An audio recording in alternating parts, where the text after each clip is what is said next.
आवाज साताराचा।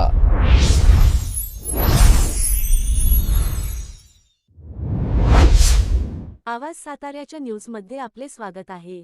मॉर्निंग वॉकला गेलेल्या महिलेला डंपरची धडक, महिलेचा जागीच मृत्यू। रामकृष्ण नगर तालुका सातारा येथे मॉर्निंग वॉकला गेलेल्या संस्कृती वाघमारे यांना जोरदार धाक बसून त्यांचा जागीच मृत्यू झाला। सातारा तालुक्यातील रामकृष्ण नगर येथे बुधवारी सकाळी संस्कृती वाघमारे व त्यांचे पती विजय वाघमारे मॉर्निंग वॉकला गेलेला असता त्यांना अज्ञात डंपरने धाक दिली व त्या अज्ञात डंपरच्या धडकेत संस्कृती वाघमारे यांचा जागीच मृत्यू झाला व विजय वाघमारे जखमी झाले आहेत।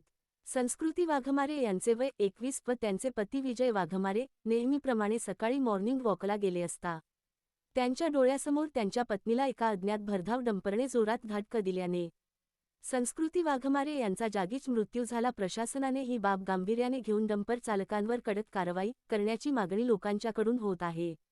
या घटनेची नोंद बोरगाव पोलीस ठाण्यात। आवाज साताऱ्याच्या या चॅनेलला बातमी देण्यासाठी आजच संपर्क करा। संपर्कासाठी नंबर 90 96 68 29 29।